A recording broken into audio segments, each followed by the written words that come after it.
আসলাম। আজকে রান্না করব দেশি মুরগি, কেটে কুটে পরিষ্কার করে নিয়ে আসা হয়েছে। এখানে রয়েছে গোবিন্দভোগ চাল। গোবিন্দভোগ চাল দিয়ে পোলাও রান্না হবে। চালটাকে ধুয়ে সুন্দর করে জল ঝরিয়ে নেব। গোবিন্দভোগ চাল রান্না করতে লাগছে সাদা তেল, দুধ, কিশমিশ, আদা। চালটাকে ধুয়ে জল ঝরাতে দিয়ে দিয়েছি। সুন্দর করে জল ঝরতে ঝরতে বেরেস্তাগুলোকে ভেজে নেব। গোবিন্দভোগ চালে পোলাও রান্না করতে বেরেস্তা লাগে, বেরেস্তা ভেজে নেব। পেঁয়াজটাকে কাটা হয়ে গেছে। এবার পেঁয়াজটাকে দিয়ে দেব। সুন্দর করে বাদামি বাদামি করে ভেজে নেব। ঠিক আছে, বেরেস্তা ভাজা এখন নামিয়ে নেব।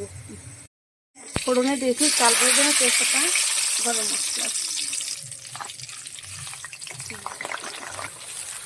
সুন্দর করে বাদামি বাদামি করে চালগুলোকে ভেজে নেব।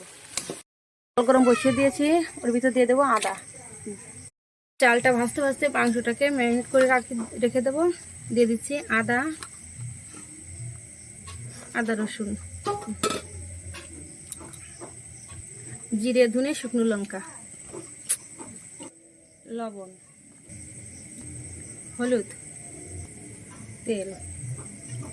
সুন্দর করে মাখিয়ে নেব। মাখিয়ে কিছুক্ষণ রেখে দেব। লবণ। চালটা ভাজা হয়ে গেছে। এবার জলের ভিতর দিয়ে দেব। এটা যখন ভাজা হয়ে যায়, তেলটা ছেড়ে দেয়, তখন বুঝবেন যে চালটা ভাজা হয়ে গেছে।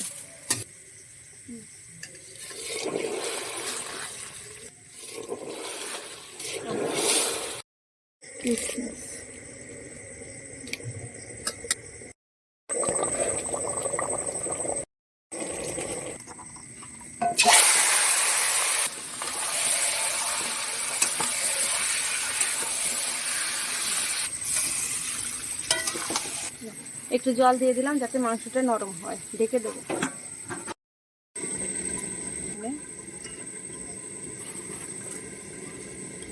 ভাতটা হয়ে গেছে তাই বেরেস্তাটা দিয়ে দিলাম।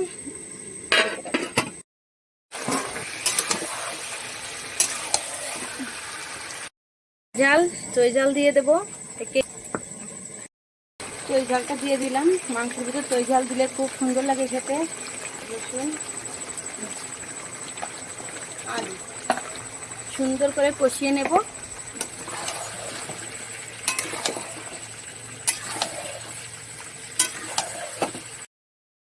যদি আমার ভিডিও দেখে আপনাদের ভালো লাগে তাহলে অবশ্যই লাইক, শেয়ার, সাবস্ক্রাইব করে দেবেন। আপনারা যদি পাশে না থাকেন তাহলে কি করে আমি কাজের উৎসাহ পাবো? অবশ্যই আপনারা সাবস্ক্রাইব করে দেবেন। ভাত হয়ে গেছে। এবার মাংসটা হলে হয়ে যায়।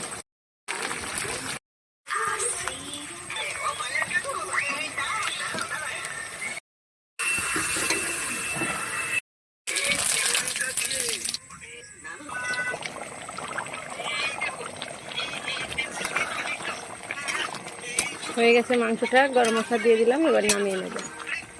পোলাও ভাত আর মাংস।